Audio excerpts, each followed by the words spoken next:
Coming up in today's episode of Circle Back. I hate to say this, but I think it gives me this feeling there's some validity to banning these kind of niche and prop kind of market. Well, maybe the audience is making a mistake looking for this, like, I want this line available anywhere, and should have a little bit more respect for how the market has changed. I expect to have a monster football season. Let's get back to winning now. Like, why? There's no actual analysis here to say that there's, it's just like hot take button. Like what I can fit in a tweet is, I'm back in the lab and it's time to win now. Like, okay, that doesn't fucking mean anything. But I disagree with him. The politicians will be reading this, but they will be first reading the billions of dollars in tax revenue that they got and ignoring said things. Hypothetically, some of the girls I've known that have had the black is the worst bet. Wait, honestly, Knish, girls you've known? Are you talking about your own supply? I mean, come on now. Disclaimer: the content presented in this show is intended for entertainment purposes only. All opinions expressed are those of the host and do not necessarily reflect the views or opinions of any individuals or organizations mentioned. Statements made about public figures or entities are based on publicly available information and are not intended to harm or defame any person or business. This show relies on fair use of social media posts, which are presented in good faith for the purpose of commentary and criticism. Viewers and listeners are advised to form their own opinions.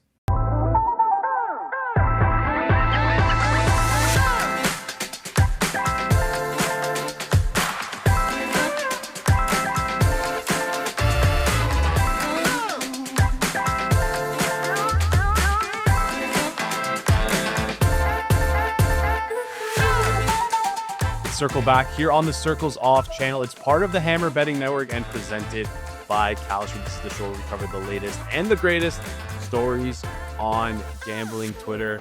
With myself here, Jason Cooper, filling in again for Jacob Gramenya alongside Chris Dierkes, Joey Knish, and in the fourth chair today is Porter. Hopefully no camera issues today, but CEO of BA Analytics. Porter, welcome to the show. Thanks for having me on again. Yeah, should be a fun one. Before we get started, just want to let everyone know this is the next show. The Tuesday show is officially canceled for next week because it's a Canadian holiday on Monday. So, we were not going to be able to record. Want to give the boys a little bit of a break. Plus, it's my birthday on Sunday, and I was kind of dreading doing that. Incredibly hungover. But anyways. Why would none of you actually have a job?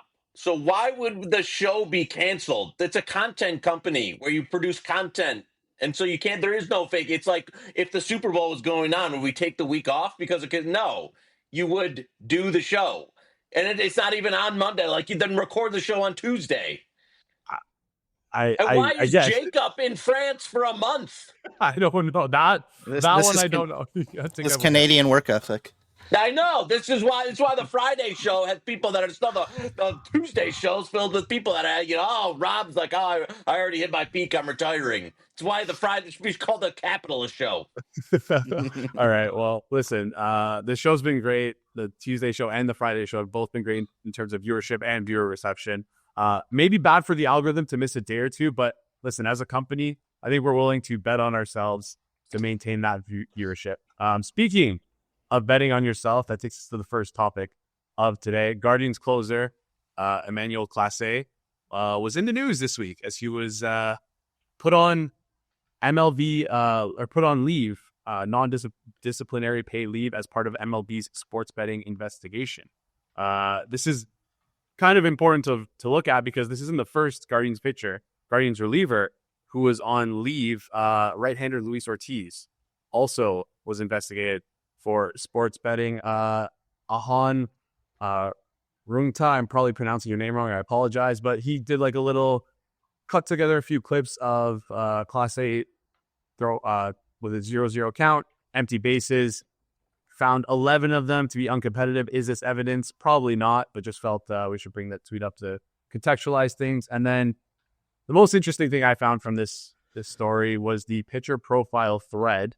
He had a long thread there kind of writing about how I guess it raises concern about the MLB being vulnerable to corruption related to gambling. He's saying the league's embracing of sports betting could expose it to, I guess, criminal exploitation.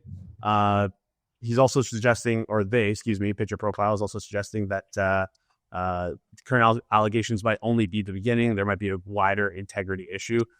This is where Chone Figgins comes in at Alt Burner account. Just three things kind of breaking down why this thread doesn't make a lot of sense. One, these two guys getting caught to him is a signal that regulation is actually working, which is probably a good thing. Number two, demonizing the biggest poll for paywalled MLB data does not seem like a solid business plan. For those who don't know, MLB sells proprietary data to sports books. It's a major revenue stream for them. And then number three, as a bettor, you can obviously tell who has no idea what they're talking about when it comes to gambling. Porter, you wanted to touch on this one, so I'll let you lead here. What are your thoughts on this this sort of, we'll call it mini betting scandal? Yeah, so one, I don't think it requires anywhere near as much data as people think it does to like decide if someone's, doing something shady, cheating. And this isn't just happening. I mean, I should lead off with I have no doubt, like I definitively know in, some tennis leagues and some very low markets that there is plenty of, not plenty, but this occurs. So when you see this in major markets, it's kind of a whole weird tweet that the guy posts because after number one, effectively, this is good. Betting has brought this to the forefront where in the past, this was a lot harder to spot. The number one way to spot this is through sports betting. So if anything, allowing this in, it's the opposite. It's the fastest way to expose if something wrong is going on. And this is pretty damning that it's two guys, you know, long story short, getting caught here, the most likely reason they got caught and got caught so quick, or at least this has become investigated, is because of regulation and betting now being brought more to the forefront. And there are, a lot of in the past, I forget the Arizona team, they were shaving points and this all, and, the ref that was basically, cheating in the games. So that stuff seemed to have taken entire seasons to play out, where now this is all coming in lightning speed. So if anything, regulation here has just cleaned up the industry. It's not exposing it more to, it's protecting it from it. Yeah, no, those are great points there. And for those who don't know, a lot, I don't think the bets that Class A is getting accused of betting on, wherever this investigation leads to, I don't think it's out right now. But the Ortiz stuff was about first pitch in their hat in a given at bat, right? So very low liquidity niche markets. Probably should have led with that and mentioned that off the top. But I'm sure if you're watching the show, you know all about this. Knish, Chris, any opinion on this, or nothing really much there? Yeah, I mean, one more thing with them is, these guys might be justifying these bets. Yeah, it's smaller market, lower liquidity, but they might be thinking in their head, this isn't that bad. We're not throwing the game. It's one pitch. So this type of cheating, I could see where they could attempt to like morally rationalize it, that it's not the end of the world. I'm not saying it's okay. I'm just saying it's a lot different than, the score. You're up by 7 at the end of the game's over. The other team's walking off the court and you go and dunk the ball. This is not the same as that. While it's still wrong and still obviously, they're going to get in a lot of trouble if they get caught here. People should understand there are differences between types of, not all cheating is cheating, but the level of extreme that's going on here is, a little different. Yeah, for sure. And go ahead, Chris. I was going to say is that I wonder if like you said something earlier about how it's not a lot of sample size and doesn't mean there's cheating. It sounds like it does mean it is with 11 pitches out of 22 like that. But I wonder if there's not betting data to back this up. Like, were there bets on those 11 uncompetitive? Yeah, you got to see influx. Right. And I guess it also makes me a little nervous if we have these kind of niche types of bets that, like, to Porter's point, how bad is it if it's a ball and when it's 0-0? It probably impacts the game almost like 0.5% at the absolute most, probably far, far less. And if you did that once in your career and you collected 50 or 100K, how bad is that? Like, you probably could get away with it too. So like, is that can we not see things like that happening? And I don't know if there's ever going to be cracked down on this. And I think I hate to say this, but I think it gives me this feeling there's some validity to banning these kind of niche and prop kind of markets if something like this could really explode. Yeah, that's right. It's easy for players to expose this kind of stuff. Knish, any thoughts? You ready to move on to the next topic here? I mean, I think the pitcher profile tweet here is the one that I've taken. It is just absolutely ridiculous. And MLB doesn't have a gambling problem; has an organized crime problem. That is the ultimate like rage bait, dramatic like way to phrase this, because it was probably like some family member, the guys they know that like they're getting down for, because the amount of money that you can actually get down on some type of market like that is so nominal that it would be like, oh, I'm trying to help out, like, somebody I know through that. The fact to make it sound like this is like some organized crime, like, I'm getting down, for the Gambino family because he owes a gambling debt. The guy's making millions of dollars, or getting like, maybe 1,000 I on this gotta prop or something. I gotta push back on this. Like, yes, like you might think it's nominal to get down, but if I told you that the first pitch is going to be a ball and I'm giving you 1 week to prepare for this, you don't think you could get like mid 5 figures, 6 figures? I mean, if you operate, because you could be price insensitive as all can be, because you have the answer. So, like I disagree that you can only get a nominal amount in this situation. In almost any market, if you have the actual bet result beforehand, you should be able to get a lot, regardless of what your operation size is.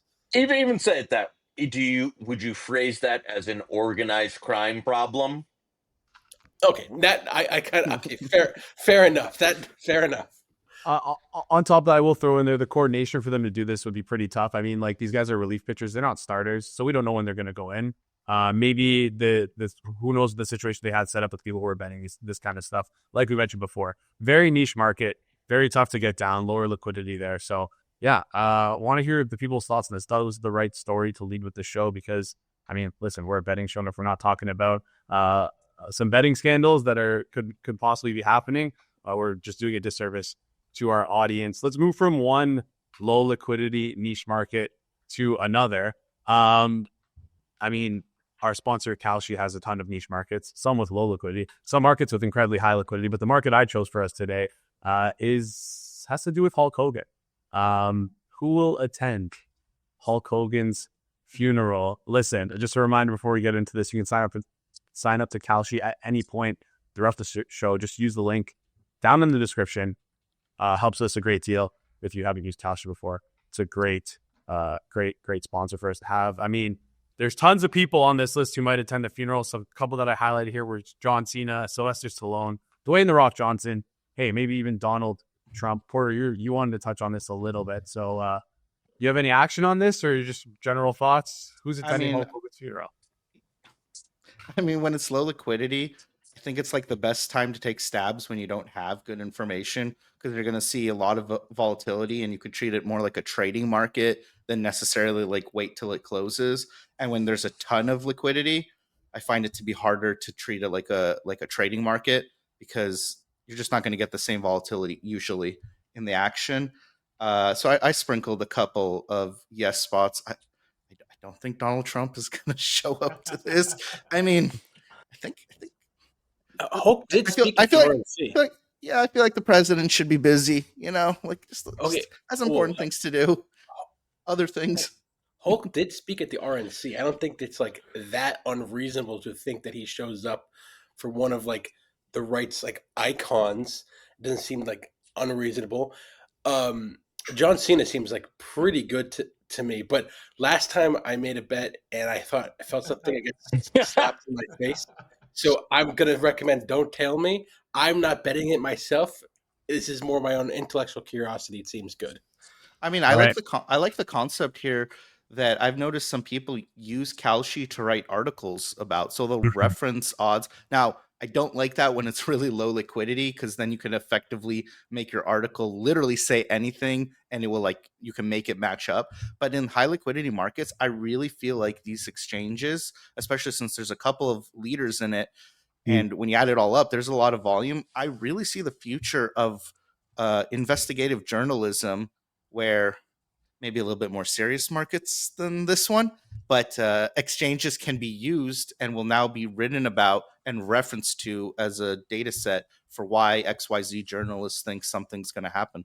Yeah, I think we saw that inflection point with the U.S. election, right? When there was where they were reference a lot of places were referencing the odds. Then after the fact, you saw these whales coming in and going heavy on Donald Trump, and rightfully so for them. It must have been a great day when he was financially for them when he was brought into office. But yeah, we want to hear your thoughts. Who do you think is going to attend Hulk Hogan's funeral? If you don't want to talk about that, let us know what you think about Kalshi in general in the comment section down below. Reminder, you can sign up to Kalshi at any point throughout the show. Just link in the description, or if you're watching right now, QR code on the screen, bottom right corner, you can scan it. We'll take you directly to the Kalshi website. You can sign Joey up. Lib will not be Right. there. So if I get added, just you can dump whatever you want. Minus 5,000 on the no. I will not be at the Hulkster's funeral, no matter All what. right. Even right. if I'm getting an official invite. All right, sounds good. Knish will not be there. So yeah, Knish, what's the minimum amount it would take for you to be up there? Would if I paid you 1,000, would you show up if you were? No, 1,000's not enough. I don't want to go. I'm not. Listen, we don't have to get there. I'm not a Hulk Hogan fan at all in any of them, any realm. I thought the whole there was 6 people for this company. I'm just going. Actually, it was more Hitman and Pizzola. They were like, oh, my childhood, when Hulkster was out there. Like, get fucking real. He was a terrible. Everybody in wrestling. I watched too many wrestling documentaries. Hated him. He was all time. Everybody that ever worked with him hated him. His kids don't even talk to him. So no, I'm out on Hogan. And yeah, sorry to those who were big fans, I guess. All good. Again, just I mean, at least you know what, he probably would know what sashimi is. If anyone's seen that video, for those who know, I'll bring it back up on the screen again. Kalshi, if you want to sign up, just use the QR code in the bottom right hand corner, or you can sign up in the link in the description at any point throughout the show. All right, I don't know how to segue into this next topic, so we're just gonna dive right in head first. I mean, we had a pretty popular show on Tuesday here on Circle Back with me, Jeff, Kirk Evans, Rob Pizzola. Talked a little bit about touting and kind of what that means, and if you're good, if you should buy picks or not. That discussion, we have it all the time, but it seems like Red Angle Sports didn't like what we mentioned about them. They decided to kind of go after the network. And if you guys will give me the floor for a couple of minutes here, I'm just going to outline what they said, but I would like to just kind of say my own piece about them because, hey, I work for this network. The work that I do is what they're mentioning here. This is part of what I do. So I feel like it's only fair for us to respond. Ras tweets out, most people have no idea how difficult it is to win for a following on sides and totals with even half-hearted attempt at using widely available lines.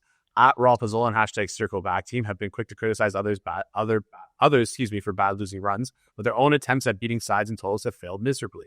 Active Hammer shows sides, money lines, and totals.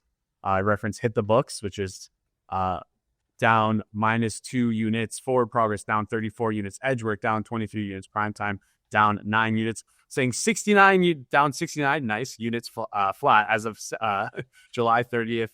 2025 on 2,000 plays. As I've said many times before, free pick content can often be just as damaging, if not more so, than paid picks. Yes, they also aren't without the true cost of watching hundreds of hours of programming. Quickly, before we get into the next slide, I'm really sorry for everyone watching this. It must be a big cost on your life. You must not enjoy this by watching this show. Anyways, Rob kind of went back at it, saying the single biggest day of my life. None of the live bets are included due to availability, but they would paint a very different picture for the overall Forward Progress record.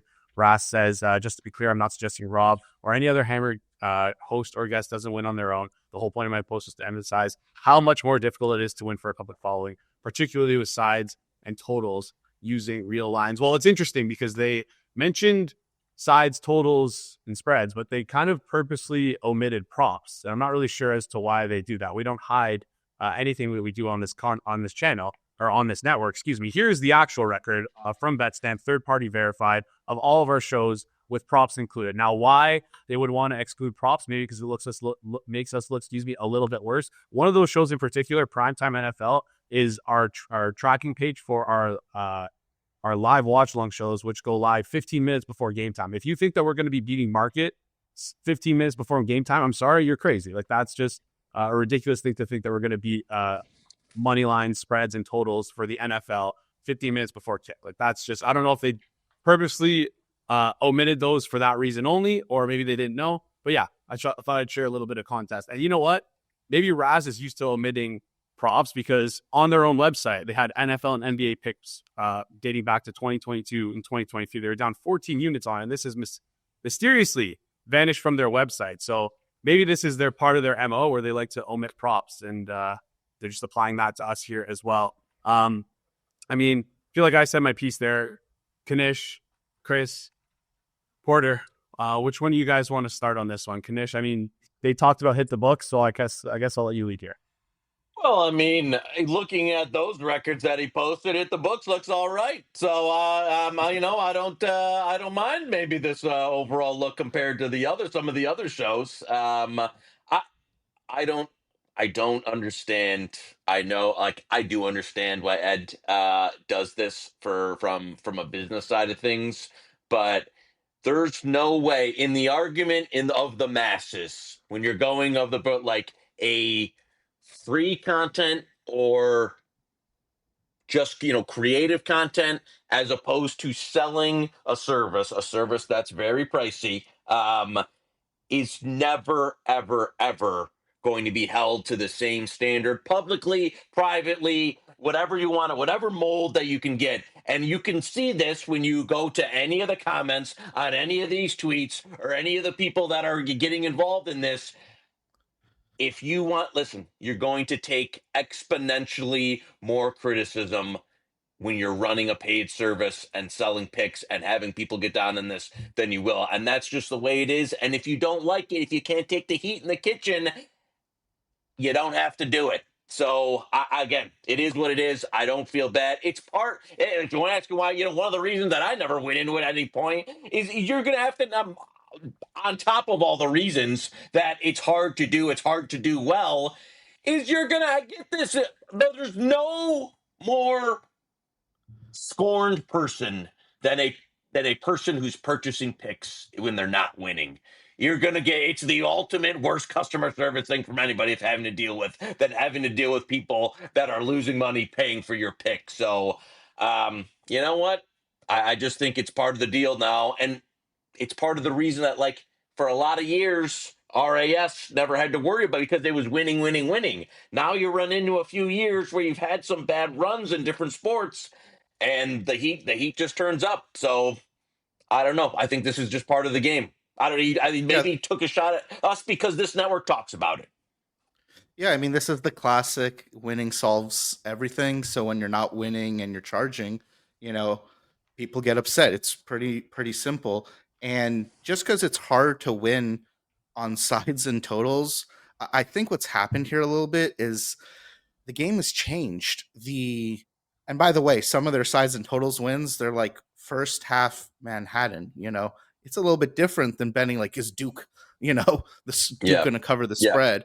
But I would say there is this kind of fallen behind times where other markets people can get down on them. This like crazy obsession with widely available. Well, maybe the audience is making a mistake looking for this, like, I want this line available anywhere, and should have a little bit more respect for how the market has changed, what's going on in sports betting. And maybe it's time to take a slight sidestep where, you know what? People are betting just as much on is LeBron going to score more than 27.5 points tonight than some, Division II first half line. And honestly, once you start going to really small schools or college football, FCS, extra games, more games, no, it's really mostly sharps betting on there. It used to be this, books would think, oh, it's a D-gen mostly betting here, but those times are long gone. I mean, look, I have firsthand experience arguing with Ed. I spent half of my COVID time on on the Discord daily messaging back and forth about what's going on there. And I think sometimes they're a little bit lost on how things have changed. And don't get me wrong, most likely. So I've been kind of dying to do this. I'm gonna give my theory on what's happening. Pre-COVID, there weren't a lot of young guys who were happy getting down $250, $500 and moving the line. And back then, you could either pay those guys off or there weren't that many of them. And Raz got to wait and wait and wait and do a kind of medium late release, and people were getting down. And times have changed. You can't convince the kids that $250 a play overnight or snap at open is not enough for them. It is probably enough for them. And now when you've become a large company, well, you have a lot of mouths to feed. So now you got to wait because you need to sell a lot of subscriptions to feed a lot of mouths. So I don't for a second personally think Raz has gotten worse. Like, it doesn't even really make sense. You really think guys who have been handicapping over time that seem to be competent are like getting worse at the handicapping? No, the line is getting tougher to beat, or the line is moving earlier. And if you're trying to play the game of waiting, well, your ROI is going to go down, variance is going to go up, your customer's going to get annoyed, and now you're going to get people. And look, the simplest way is you just, like Knish said, just open the comments. Why? Where are the people that are look? I saw some excuse of why there aren't people defending them. No, their record is transparent. So if it's transparent, you don't hide and say, oh, they're actually bad or I'm winning with them. No, there just aren't people in those comments really defending them. So to me, that's a context clue of something to look for. Once again, I don't think they've lost their edge. I just think the market has changed. Times have changed. Young kids are coming in, betting small amounts early. The market is moving. It's just a different ball game. And all that's happened here is they haven't really adjusted to the ball game, while they might actually be getting 0.5%, 1/4% better at the handicapping, which is not enough if someone's just moving the line 3-4 points early. That's it. A lot to unpack there. First thing I'll just say, I agree and disagree with you, Porter, on your point that they haven't gotten worse. I think if the market's gotten better more than they've improved themselves, that's the same thing as getting worse. Because all that matters is how you compare versus the market. I mean, who cares how good you handicap? I would take half as good of Rat skill 10 years ago. That's probably much better than what it is now. I'm going to earn a lot more.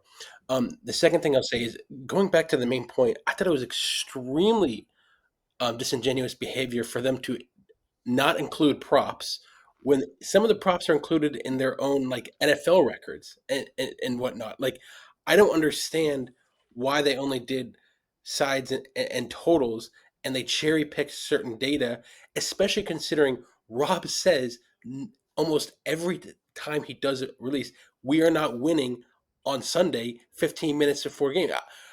How are you going to criticize him for losing when he says that? If he said, yeah, I think we win, that's a problem. And I think that's fair to criticize. But he doesn't say that. I don't like, I've never said anything bad about Trent. At least I don't think I have, um, in Book of Sports, because they're very transparent, in my opinion. They admit they're losing. It's a community aspect. There's nothing wrong with that, in my opinion. People love telling their friends and whatnot. As long as you don't, as a free company and a free content company, don't say that, hey, we think these picks have massive edge, then I think there's nothing wrong with posting free content. And to criticize them for having a bad record is very disingenuous. When, if I'm buying picks, I'm not buying picks from RAS to be friends with like Ed and the RAS team. I'm buying to win. And if I don't win, I have a big problem with it. So you can't compare them at all. And not allowing the props was so disingenuous, and it paints a completely different picture when you include it. And especially since they're not guaranteeing all the people try to get to their same line, and we, as you know, the Hammer, are being even nicer by not even really including the live lines in. So it's just like ridiculous. Well, I mean, even live lines, SGPs as well, which, like, if you, again, this is like not really meant to be a shameless plug here, but if you were watching our live watch alongs, we hit some pretty crazy SGPs, like upwards of 70-1 on some of that stuff, which is like, to be fair, Jason, a lot of that stuff is just like so high variance. I think it's ridiculous. yes, of course, So of course. There's no point of even including it, but again, like to come out here and say that, like, I think what I really took problem with was like what you mentioned there, not bringing in props, and then also saying that there's a true cost of like watching the content, as if people don't like enjoy watching our content as to the why people are going to be watching the content in the first place. I think that was like the biggest thing that kind of struck me as a little bit odd. Yeah, I guess we can move on to the next topic here before we do just a tweet from Ferris, just talking about, he said, who doesn't have to constantly tweet about records by sport, hypothetical bankrolls, won and lost, or performances over arbitrary time periods? People who don't sell picks. Simple as that. All right, before we get into our next topic here, just a quick reminder for you guys. Like I mentioned off the top of the show, the Canadians are taking a day off next Tuesday. No show. So the next time you'll hear from us will be on the Friday edition next week of Circle Back, which I believe is August 7th or 8th. I don't have a calendar in front of me. August 8th. There you go. All right. We talked about one tout service. Time to transition to another touting service that it seems like the Hammer Betting Network cannot stay out of the crosshairs of some of these tout services, because Steve Fezzik posted a tweet recently. It's actually 2 days ago, saying, I am up 200 units, plus 200 units on my plays from 2020 to 2025. Let's get back to winning. Let's get back to the winning starting now. And I just wanted to add another tweet that was from 3 days before this tweet that he sent out, where he said he was up 250 units over the last 5 years. And he mentions he was down 46 units in this year alone. It seems like maybe marketing-wise, it's probably better if you just say you're up 200 units than up 250 over a 5-year span, but down 46 units this year. Smart marketing. Well, what's the difference? It's just the whole 46 units number different between 250 and 200. I guess 46 units in 6 months doesn't look too hot. Anyways, Rufus responded to it saying, is the market the same as it was in 2020? Serious question. And then our friend Ras, we talked about before this, out here white knighting for Steve Fezzik, saying, of course it isn't, but do you give recognition or acknowledgement to people who won in 2024? Or will you to people who win in 2025 and 2026? Or are you just here to pile on someone when they are getting killed? Which is a weird thing to say, but Rufus responded, I don't have a great idea of who's winning or who is it. I don't pay enough attention, but promoting short-term hot streaks, as Fez often does, then saying, but look at my long-term results when he's having a losing year, is peak tout behavior. I mean, all you guys want to chime in here. I know that based on the sheet that we have here. Chris, though, I'll let you lead on this one. Yeah, I think Rass's point about do you give credit to people that have won in the past is fair. And we talked about in the other show that I'd rather back a winner that has proven they've won in different sports if I wanted them to originate a new sport. So that has some validity there. However, it's also true that originators fizzle out and lose their edge over time. Can they regain it? Certainly. But the market has changed.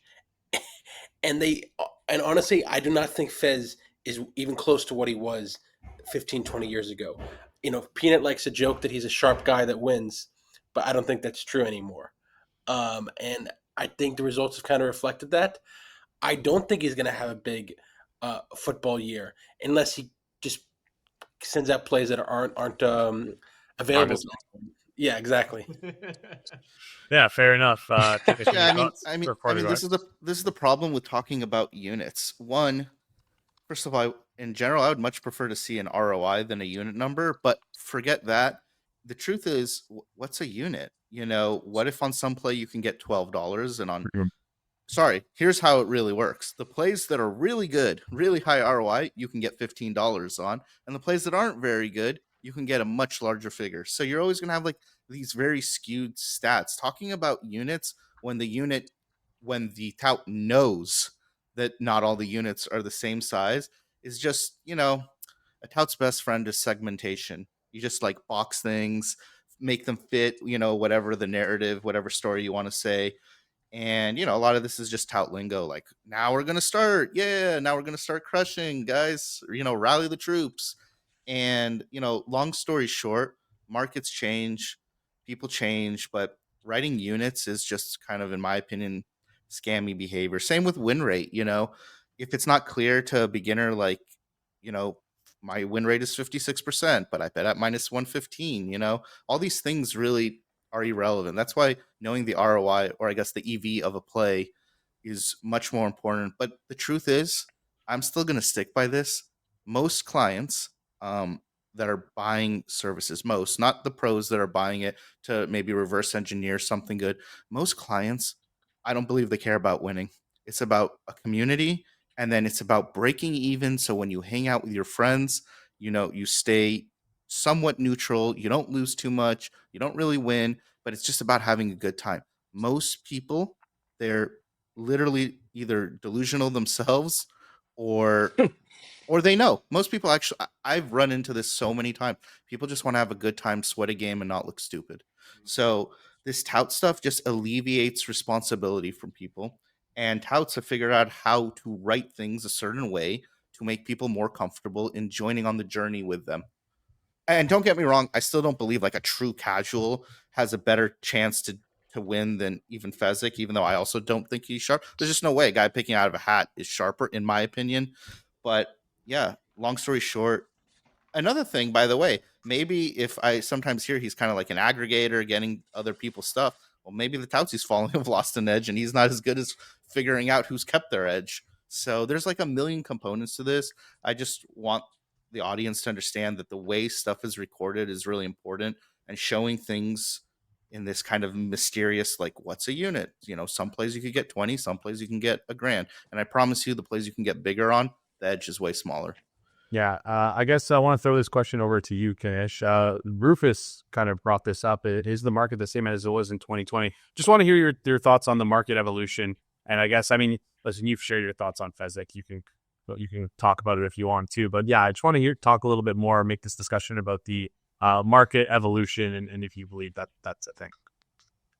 Well, first of all, I actually think he lost, no joke, on those first segment of Fezzik's tweets. Someone, like, the latest update was like he was 60. down 67 units for the year. So he actually could have like bridged like why he was using the 250 number 3 days ago, lost another 20 units. Now he's got to say, well, I'm still up 200, baby, over the last 5. In terms of the market evolution, I thought Porter did a kind of a nice job earlier in the podcast of highlighting it. Is just a lot of things have changed, and even dating prior to 2020, if you want to go further, when like RAS was really hot, or like Fez maybe still had an edge in some of the things he did. Probably have to go even farther back for Fez, but and then even like you're saying, some of the people that he could piggyback off of, the then downstream effect wouldn't have been as significant. Where if Hitman releases a prop now, that prop 5 years ago or 6 years ago might have not moved as much, it might have not had as much liquidity on it, might have not had as many people following it. Then the books might have not had the same software to be able to react to it in a prop market as fast. Whereas now, 5 years later, you can't really, send out the same play, any type of play that's actually good, that people want to get in, that people know will get some CLV or has people that win following it. Any sharp stuff that you're going to piggyback off 15 minutes later is going to be significantly worse, if not no longer a winning play, where you're actually releasing a losing play, long term, that the markets move so much on it, it's not going to have that same. And maybe that's now part of the reason, not that he's going to be introspective in that, why the current service is no longer winning. Could be short-term variance, could be a number of things. But the other thing that, we allude on here is just the same old tactics of, and I'll give, the pizza man credit. He kind of, laid into this on the show earlier this week. I expect to have a monster football season. Let's get back to winning now. Like, why there's no like actual analysis here to say that there's, it's just like hot take button, like what I can fit in a tweet is, I'm back in the lab and it's time to win now. Like, okay, that doesn't fucking mean anything. It sounds good. I can make it sound good. I can cut a 10-second clip that'll sound really good for people to like get fired up and be like, that guy, like your normie, your casual will be like, oh yeah, like it's football season, he's ready to go, he's hyped up. I guarantee you, the people that are doing the best, in football, they're not going to be able to. They're like, so, in a lab somewhere, actually putting together, crunching data that through like numerous AI models and all that stuff. Well, Fez is out here taking Hitman's leftovers. So get the fuck out of here with this shit. It's actually worse than that, because here's the scary part, right? Technically, if you've been winning all these units, you're trying to size up too, right? So Right, let's right. pretend his units were real and you actually got the same amount down, but now you should be growing. You've actually lost more. I'm going to give him a little bit break, because in reality, you could probably only bet like $30 on half of the stuff that's moved. Porter, I feel like there's also not a fair argument too, because if you use that, then the initial 281 would also be much bigger, because your bankroll would have been increasing. So whenever if you say you would scale up at every, say, 50 units or every 100 units, then those first 200 are not really 200. He won probably closer to 300 or 400. Yeah, but And you're even if you losing say more now. minus 50, right, whatever, even if you say that those 50 is halved, you're halving a much bigger number. So it's not really fair to do that to them. It's still like not a great result because you can't have it both ways because you're trying to scale up and you can't advertise big like dollar amounts per unit if you aren't scaling up. So you can't have it both ways as a tout, but we can't criticize them for that without giving them the benefit as well, in my opinion. Yeah, that's a fair point there, Chris. But again, I feel like, I mean, a lot of this stuff that I don't know what, okay, how about this? I don't want to say a lot of this stuff, but we have found at times some of the stuff that Fezzik has released. It's very tough to get $100, let I alone. didn't disagree with that part of Porter. I think his $30 point is very fair. Very fair. Chris. You mean I can't get more than 100 at punt props at the South Point at 3 a.m? Surprisingly, you can't. Yeah, how mad do you think Fezzik is now that South Point is available on everyone's odds screen? Do you think that's going to like chip away at some of his earnings there? Or? It could very much hurt the 3 people that could still bet there in Vegas that are signing up to the service. All right, that's about it for the Fezzik discussion. As always, we want to hear your thoughts on the conversation. So drop a comment section down below. Maybe you can get featured on next week's episode. And one thing I want to talk about before we get off the Steve Fezzik topic, I just wish that Johnny from BetStamp was on the Twitter streets because he would probably be going in at Fezzik like he did shameless promotion 2 years ago when Steve Fezzik was on Circles Off. The discussion that Johnny and Fezzik had, I think it was very eye-opening, and Johnny seems, as the days go on, it seems like Johnny was right about things more and more. For those who haven't seen the episode, I'll link it in the description down below. Give it a listen if you want to learn a little bit more about, I guess, Steve Fezzik, what he does. If you're new to him, give it a listen. It was Johnny's best in 2 years of it was Johnny's best podcast performance by a mile on any Circle Off episode. Yeah, I was actually just listening to it today. A little bit of Schadenfreude is what minus hours, right? Yeah. All right, let's move on to the next topic here. And this one is a little bit interesting for me because personally, I bet on sports and I bet top down. Not smart enough to originate. Not a very good bettor, but nevertheless, curious to hear your takes on top down betting. This comes from Foes at Fantasy Foes FOESS. If you're betting strictly top down, at what point does upping your units become negative EV? If you're able to get down 5K plus on something, you're probably on the wrong side. Chris, in our sheet, you put yes, and you put it in all caps. That makes me think you want to talk about this the most compared to everyone else. So I'll throw to you. You can lead on this topic. Yeah, I think this is an excellent question. This is the right way to be thinking about top-down betting. I will critique the question a little bit because I think the 5K was an arbitrary number. It depends on what you're top-down betting. If I'm top-down betting NFL sides and I get something on Tuesday and I catch some steam on Tuesday, not really worried about 5K. If it's some specific player props or some other markets, then maybe that number is. And this brings me to my main point is you should be picking something that you can get the majority of your volume down consistently that you're betting on, or buckets of bets like that. So what I mean is, say I chase steam in the NFL or NBA, and I can consistently get down 10K on top down per side. That's fine to do that. It doesn't really matter if I can consistently get it and I'm consistently winning.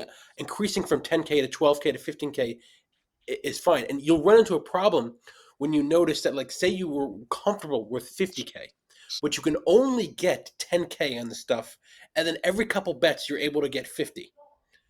Now we have massive adverse selection and a horrible, horrible problem because odds are those bets you're getting max filled on, you're getting crushed. You're on the wrong side of it.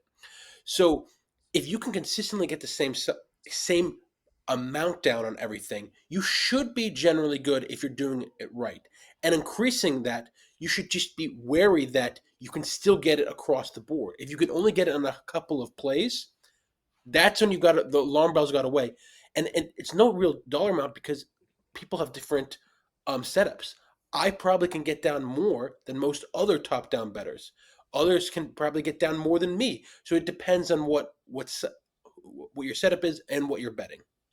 But Flup isn't so. I mean, I think some of it is too like I hate using like the bankroll management terminology, but if a book is moving an NFL side and your sharp books move 3 to 2.5, but you can still get your, massive fill, 5K, 10K, 20K fill on the +3, it's still a plus EV bet.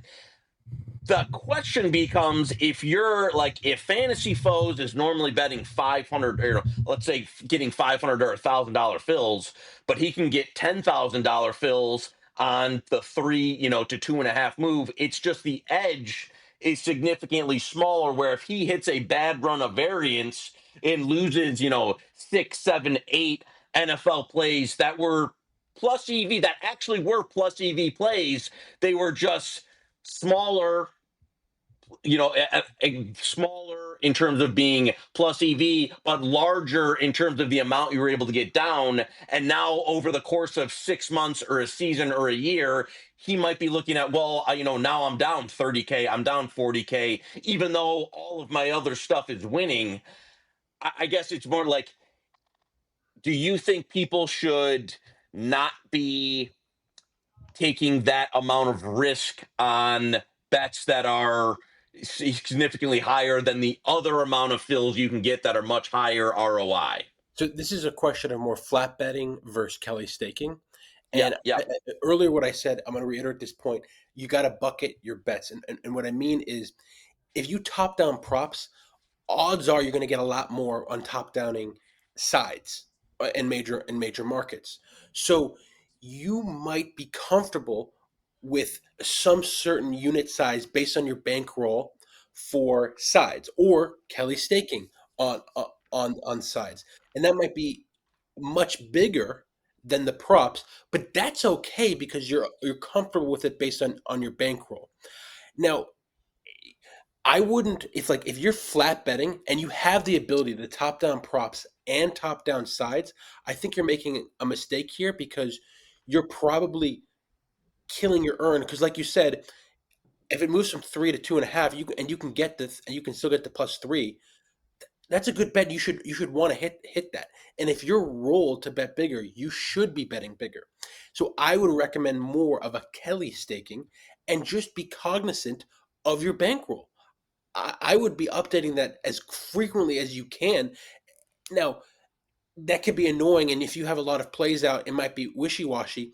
But even if you're able to do it like every 10 to 20% of your bankroll swings, that can be really, really helpful to ensure that you don't go on a massive downswing, taking lesser edges, as you said.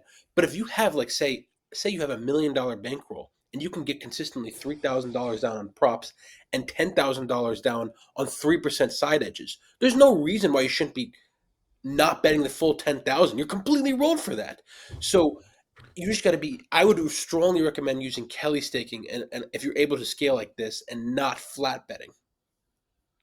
Yeah, Porter, I want to get your thoughts on this. It's funny, I totally interpreted this question either wrong or completely different. I think he was just trying to ask, as when you're able to get more downs, something seems fishy or something strange, and should he be worried if consistently there's certain bets where you get big fills and certain bets.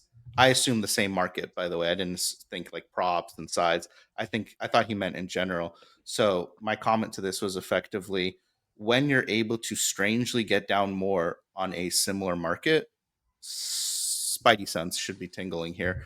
And like Flup said earlier, you really need to be looking in, because a lot of people, they do this. It's almost like a joke. They're like, oh, all my bigger bets lose and all my smaller bets win. No, there's probably a reason why those bigger bets are bigger and then the smaller bets are winning. So you should probably sometimes look back at your own. And by the way, you should be recording your plays, you're recording your CLV, basically data. You need data so that you can then go backwards. This is more for beginners, middle. Yeah, later on, it's a little bit different, but especially like when you're just, starting out, record your data. It's not a fluke usually when the big bets are losing and the small bets are winning.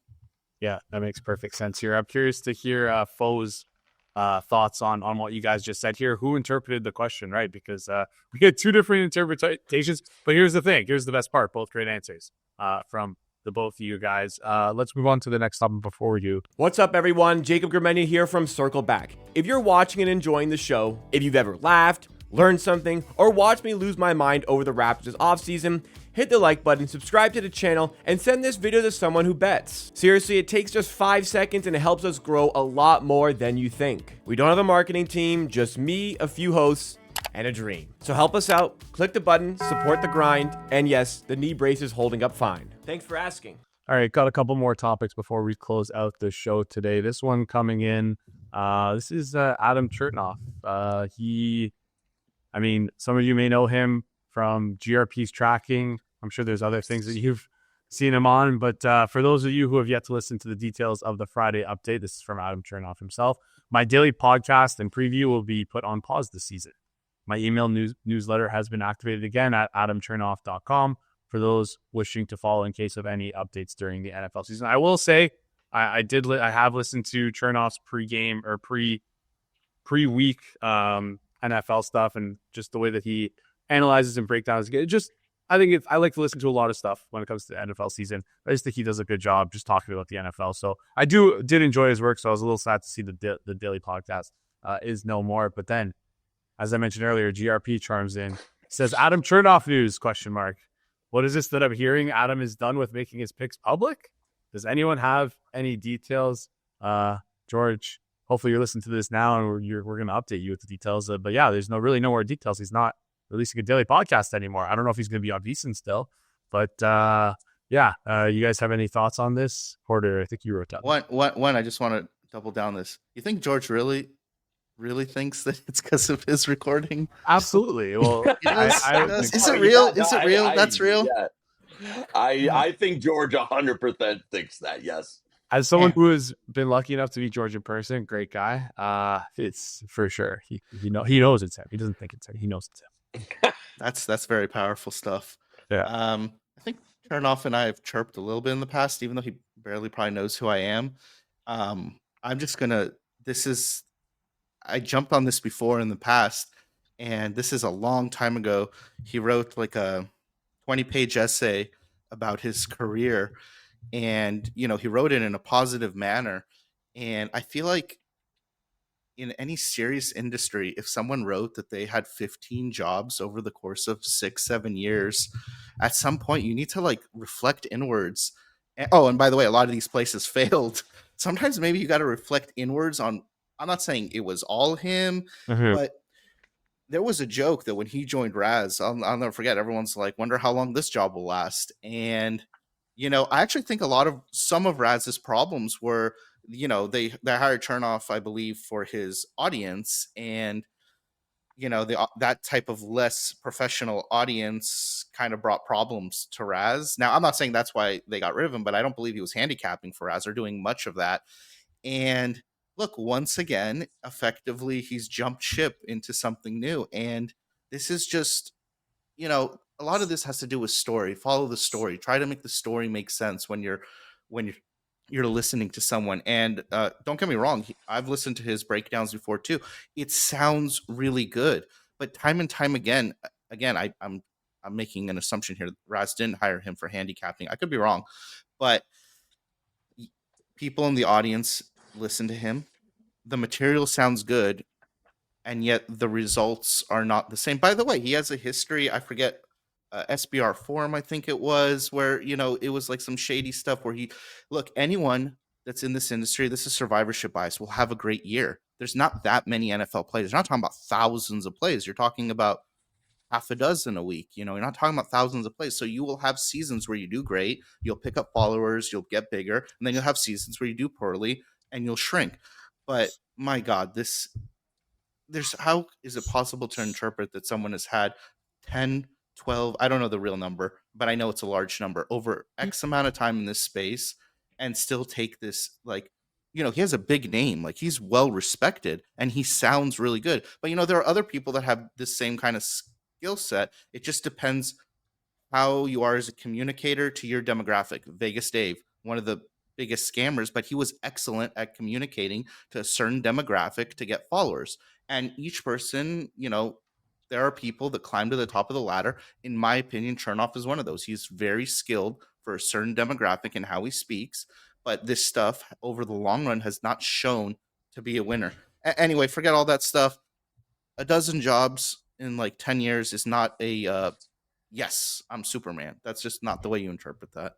Yeah, fair enough. I mean, I felt like some shots being thrown at me there because I said I was listening to Chernoff, and you're like, it's for a certain crowd. I mean, all right, No, but I said he sounds good. It does sound good. That confirm all it does is confirm what Porter's saying. all right. Well, I mean, I'll allow those shots to be taken off on me. But yeah, I think I agree with what you're saying. I think the biggest thing for me is that sometimes you'll find some nuggets that are dropped off there that might be useful for you. Maybe they're not.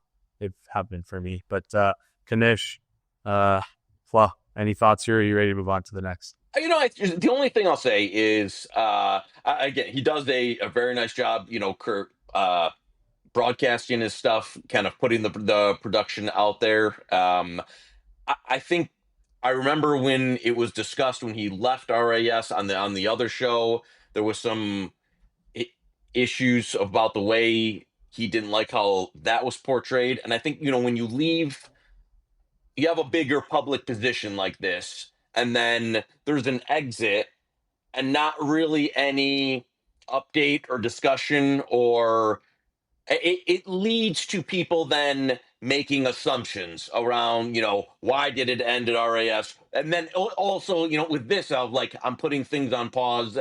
It's just not a lot of detail. And I think that then leads people to go to some assumptions which maybe you don't like. I mean, we're talking about it here. We might be, totally off base on why it's happening or what it's happening. But when you don't actually put out, a reason, or, hey, this is what I'm doing, or this is the reason I'm doing it, or this is why I left this company, it just leads to a lot of speculation. So wish the guy well, but I guess I'm not really sure what the plan is or what he's doing or what the thing is. So I don't know. Maybe he'll answer that, and we'll see. More to come. We just have to ask GRP. He knows. Mm-hmm.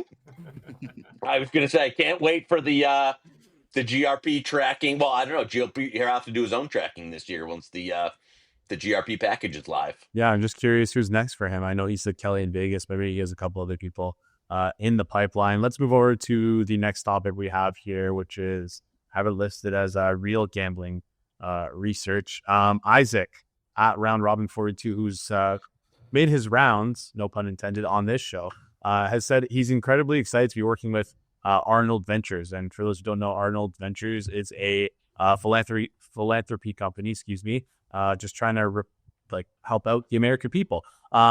They're trying to build an evidence base on important questions that I have listed on your screen right now. And this is through what he believes to be the largest non-industry funded gambling research grant today. These questions that they're trying to answer are: what are financial, social, and behavioral impacts of legalized sports betting in the individual or household level? How do different policies and state regulatory frameworks influence consumer behaviors and outcomes? How does platform and product design influence betting behavior and outcomes? What are the broader public sector impacts of betting legalization? And what are the effects of advertising and the normalization of sports betting? You guys all really wanted to talk about this topic. Joey, I'll let you lead with this one since I let Flup and... Yeah, I'll let the smarter guys more cover this in a broad sense because it's intuitive tech. Here's all I'll say about Isaac. I miss his great hair. I know he likes to do, some different stuff like this and the CNN thing. You know what I'd love for him to do? Pick more fucking tennis winners. I don't give a fuck about your philanthropy. Send me tennis winners so I can get down on them. I don't give a shit about what you're doing here. I'll let Porter and Flup take whatever, that he's doing here means, though. I want to answer this one on the middle ground. And then Flup can give analytical smart answers here.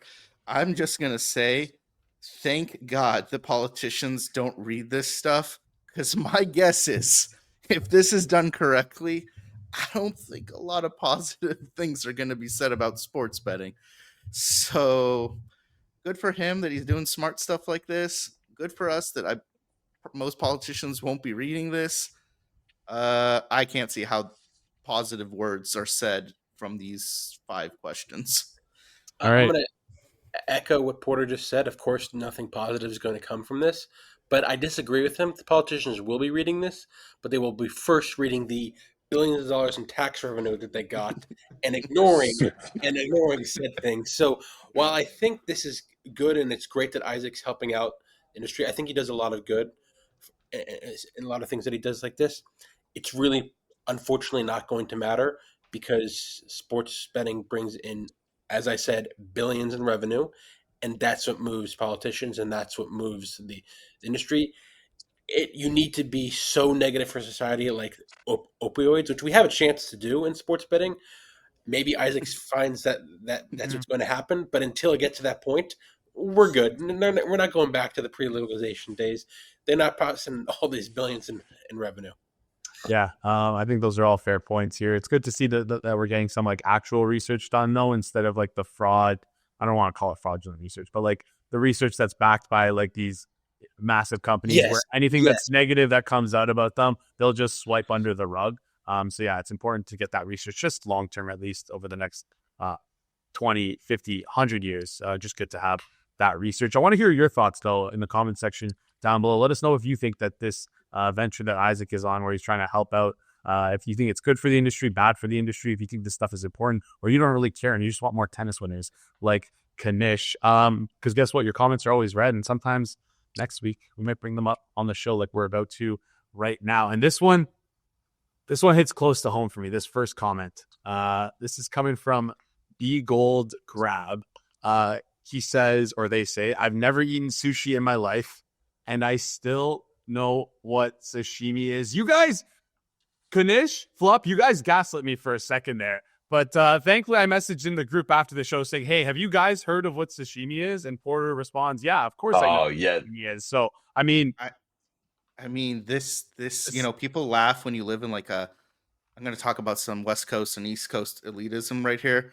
Thank God I pay 13% tax, because to me it is absurd. State tax, because to me it is crazy that you have never heard of what sashimi is as a grown adult. Like, I could see, if you don't have an ocean, I guess, next to you, it's possible. No, it's not possible. Doesn't make sense. Maybe for like a 12-year-old, but as an adult, that seems really, really strange. As a matter of fact, I don't believe that I know anyone who doesn't know what it is that's an adult.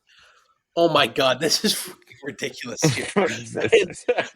and also, I want to point out, Peanut always calls me a coastal elite. That was the most coastal elite thing I've ever heard in my life.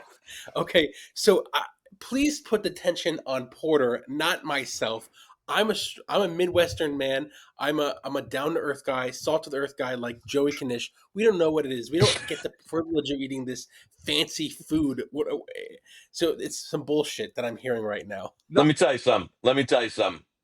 You don't want to eat the sushi in Detroit. I'll just put it that way. So how the fuck am I going to eat sashimi? If you order sashimi at some of the places I go to around here, you'll be in the bathroom for 3 weeks. So yeah, no, I'm glad though that Jason, who was so appalled we didn't know what it was, found the one guy on earth as passionate about sashimi as him in Florida. I'm surprised you guys can spend the next 30 years just, traveling around the country eating at sashimi at every place on earth, since you both have to run a poll. You have to run a poll, right? I'll run a poll on Twitter after this, maybe from the Circles Off account. Maybe we'll attach this clip right here. I will say it's sad that the one man I want to eat sushi with is no longer with us. R.I.P. Hulk Hogan. But yeah, I will put Chris, I will put you on blast because you're saying you're a Midwestern man. You lived in New York for quite a long time. You can correct me if I'm wrong. 1 year. That's not quite a long. That's a decent amount of time. You not experiencing sashimi in 1 year. Man, that's tough scenes. But anytime you guys are, how about this? Bet bash, sashimi on me. Okay. Actually, I don't know how good the sashimi is in Las Vegas, but anyways, whatever. I'm sure we'll find good stuff. It's good. No, they have good places. All right, I trust it. Let's get to our next comment here. We talked about Red Zone last show. This comes from Buckle Up 8962. ESPN buying the Red Zone will be a massive downgrade. They 200% will ruin it. Do you guys agree with this take? I mean, I will agree. Red Zone's really good right now. My guess is they would buy it and hopefully not really change much about. I just think it seemed like a program that kind of fits in with what ESPN does. But I mean, I don't think they'll. I think this is one of those ESPN hot takes where some people hate ESPN. I think it'll be fine. They buy it, they won't change much. And if they do, I mean, how the fuck hard is it? You play highlights about people in the red zone, so Yeah. I think it'll be fine. I assume they're probably. Yeah, go ahead, Porter. Sorry. I mean, I hardly watch football that's not on the red zone. So Agreed. to me, it's but I watch all of red zone every Sunday basically. Hope they don't make a lot of changes. It's a pretty good product. Maybe they'll do a massive price increase. That could be a downgrade. But I would not touch red zone too much. It's a pretty good product. I will say the squarest move on if you love football is watching Red Zone. You just got to get more TVs. If you're watching Red Zone, simple solution, get more TVs. I have to assume ESPN's buying it just to kind of slap ESPN Bet on there. And it's just a massive probably advertising thing for them. Chris, any thoughts on this? You ready to move on to the next question? Or sorry, next comment. All right, next comment coming in from Nash2259 saying, I think most people lie to themselves on being winning bettors. They don't keep records of their bets, but maybe hit a parlay or two and they think they're ahead because of it. I mean, I think this guy just nailed like 90% of, almost 100% of square bettors. And yeah. All right. There's nothing to add because it's perfect. This is perfect. It's perfect. Yeah. All right. That takes us into the chopping block as we get ready to close out the show. First one on the chopping block is, Knish. I didn't know you were at the Dream Game, storming the court. Let me tell you something. I wish Nadu was on. I wish Nadu was back. I would love to hear Nadu's thoughts on this. I gotta tell you, if this was an Indiana Fever game, there would have been people checking my whereabouts. I'll just say that. But thankfully, it was a Valkyrie's dream. Because there could have been some trouble here if it was a Sophie game.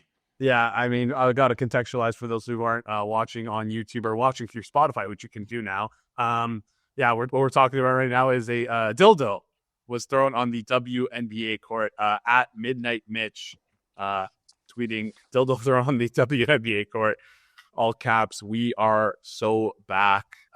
Next slide here is from Bet Online. They released a market. Color of next dildo on court during WNBA game. Black -150, pink +200, purple +500, green +600, rainbow +800, any other +1,000. I will say there's no white or neutral skin tone there, which could be presenting some good value in the any other. Any thoughts on this in general, guys? Well, that's a different topic. That's the woke culture that there's no white. No, I'm just kidding. I'm kidding. I'm gonna get canceled for that. I'm kidding. Black -150 is way too steep. Way too steep. I mean, hypothetically, some of the girls I've known that have had the black is no. I agree with you though, Jason. If you can get any other rainbow 800 though is that's the worst bet. Honestly, girls you've known, are you talking about your own supply? I mean, come on now. Listen, black. It's no way I'm laying -150 on black. So no. By the way, is this sexual assault? Right? Someone threw a dildo on the court. Like what? This is weird. I don't know. Their season tickets might be in jeopardy. I want to give a shout out to Dave Mason for just capitalizing on he is so good at capitalizing in these moments. This is just perfect. I saw that and almost was like, I want to bet on this. Like that because it's just so funny. Like just for the memes, like throw $50 or whatever. So great job from Dave. Amazing. I mean, think about how there's not a big betting market, but man, it's a hit. He's smart guy. Props. Yeah, it's good stuff there, of course, from Dave. And hey, I thought this was going to be. I wonder if this will ever be something like the Florida Panthers see, where they throw rats on the ice after a win. Maybe for the Dream, they'll start to throw green dildos on the ice. Who would have thought? This is what I'm talking about. Hey, a bet's going the wrong way. I'm not saying to do this, but stop the game. There you go. There you go. All right. Next topic here. A little bit more. It's not even that serious, but a little bit more serious here. Steak Friend on Twitter saying, "Am I on drugs or is this the worst bet ever?" The bet he's mentioning is from Caesar Sportsbook's official account. They tweeted out, "A bettor in Nevada placed a $26,000 bet on a player to record a grand slam at minus 130 in any of the 16 MLB games tonight. Potential payout $46,000. I mean, I don't know what you'd have to do to me to lay minus 130 on a guy hitting a grand slam in an MLB slate. I have to think it happens less than 50% of the time, just being generous. So on that thought alone, I would not bet this. But I think the funniest thing about this story is that, I mean, for those who don't know and didn't see this tweet, Steak friend follows up, a grand slam got hit 16 minutes after I posted this. I mean, the comedy just writes itself here. Who would have thought about that? Porter, go ahead. I wanted to talk about this because like a month ago, someone DM'd me this question and asked me if this is a good price. And it's crazy that like this came up. I believe it's got to be a Square account that could bet that much money. This is wild if it's actually the guy who messaged me, and this is like a better story than it seems, because there's a guy I know who's way into this bet, and I didn't want to do any work, but I just quickly typed it into ChatGPT, and it was like 16 games. I tried to factor like a little bit of weather. There's like 1 minute of handicapping, like not even real handicapping, and ChatGPT came out with about this price, by the way. And the guy was really into it. So this is so strange that I'm seeing this on the show. And I thought there's no way this makes any sense, because I answered what you said right away. I'm like, this got to be plus money. Yeah. And then it just went through like historical data. Now, I don't know what ChatGPT might have been pulling some worthless years. You know, I'm not exactly sure. I wasn't going to put a lot of work in, but it's wild that I'm seeing this right now, because I wonder if it's the guy who messaged me. I'm sorry. I understand you use ChatGPT there. I have to push back. There is no possible way that anything greater than plus money on this is in any way. No, Jason, I got to back up Porter here. I'm just looking it up. There's about 125 Grand Slams a year, and there's 162 games. Mm-hmm. And if you're getting all 16, that's all games for the whole MLB. It honestly seems like this might be valued. Right. I mean, like, what the heck? This is close enough where like I'm not booking this bet or betting this bet. Like this, I would need more research before I want to. Wow. This is not a bad bet by any stretch. Like my first take, I agreed with you, Jason. By the way, I agree. Yeah, same thing. I was like, it's got to be terrible. I saw it on Twitter, even organically. It was just like, oh, that guy's got to be right. This is terrible. Well, hey, it turns out we're wrong. Turns out I'm wrong. Nothing else is new. Grass is green. Sky is blue. I mean, I was honestly shocked when you said that was 126 Grand Slams in an MLB season. That just doesn't seem right to me, but hey, that's what it is. There's 3 game slates. There's 3 game slates. Very true. Right, and this is the biggest game slate that you're going to get. So there's a lot more nuance that's going to go into this. Like weather is a great thing. You have to factor pitching matchups for that day, et cetera, et cetera. But this price is not some like obvious punt or anything like that. It's probably close to fair. All right, interesting enough. That's why me and Joy K are up here with the squares. Then you guys are down there. I'll put the 2 sharps. So let's get into the next part of the chopping block here. This one's coming from at Blang Blang, Blang BLNG on Twitter. Bling Bling. Can't say what the last part is, but this is Tommy G. This is like him impersonating Tommy G. Tommy G. I'm not used to playing in poker games where people aren't soft playing me. Tommy G played in the Omar Show X SV website X called GG free roll game. I don't know what that is, and was one of the first people out. Tommy G is a terrible poker player. Like, he is terrible at everything else he does. Flip, you wanted to lead with this one? Yeah, I disagree with the last part. He's definitely good at marketing. Obviously, anyone that can have that success and that amount of subs is quite good. But yes, he's awful at poker. There's just no denying that. I played with him. I saw his hand histories. In my opinion, he was a top 5 to 6 whale that I've played with in my career. Awful. I mean, calling way too many hands. Porter, you might know, I mean, he was VPIPing 90%. I know you played poker. And you're VPIPing 90% on 5 or 6 handed. You're just bad. There's no way to justify this. PFR really way too low. Calls too much, not aggressive. Everything he does was bad. It's a joke that people think. And the only reason he thought that is because people were trying to be nice to him so he would play with them more. That was the funniest part. And inflated the ego, because there's the old saying in poker is don't tap the tank. Don't tell the fish that they're bad. I'm not playing with them anymore. I don't care anymore. he's awful. There's no way to sugarcoat it. Yeah, I mean, again, it's crazy. It's weird because I'm fairly sure that he believes that he's good too. But that maybe is where the confidence comes to be so good at marketing. This is like a new era and wave for me where I used to just kind of dismiss these people.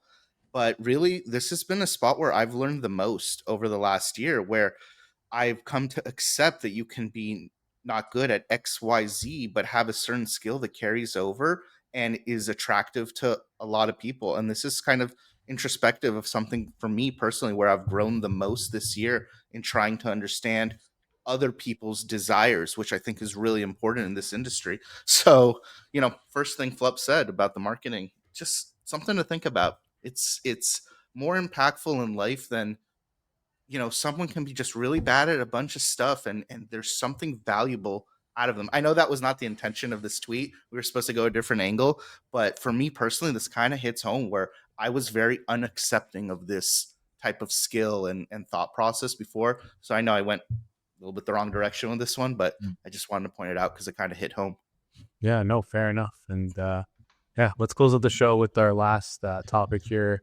I believe Porter, Flop, is this your quant that you were talking about with your MLB handicapping for grand slams? This one comes from Isaac. He writes, Claude, please create a tennis model that properly accounts for serve quality, court speed, weather, fatigue, momentum, matchups, and regress the market, but only when sharps are moving the lines, not whales. And he posted a picture, I don't know if this is ChatGPT or not, of a very like a jacked human being on his computer typing this stuff out. I guess this is supposed to be him, or maybe this is the model itself. Flop, you want to chime in on this? I think it's really good tweet because it's really funny and attacks a lot of things. It's like when you're building a model and originating, you can start with some base things, but there's always things that you can improve on. Mm-hmm. He listed everything basically that you can improve on in a tennis model, and you can win ignoring some things and attacking earlier in the market, et cetera, et cetera. But there's always ways to improve the market, or your own model rather, and there's always things you need to be cognizant of, and probably something that you're forgetting. So it really hits home if you've ever tried modeling or you want to model. Really good tweet overall. Yeah. All right. Fair enough. Any other thoughts from the crew back there? Knish, Porter? Isaac should work on it more. Work on That's what? what I think. His tennis model. Okay. All right. Maybe a little bit of a full circle moment there on Circle Back, but that wraps up the show for today, guys. Again, thank you so much for tuning in. If you enjoyed the show, do us a favor, hit that like button, goes a long way for us in the algorithm. And if you're new to the channel, hit that subscribe button as well so you can see all of our content coming out on this channel when it comes out. We will be back, not this Tuesday, but this upcoming Friday, I believe it's the 8th, with myself, with Fluff, with Knish, and a special third guest. Thank you guys so much for tuning in. We hope to see you there.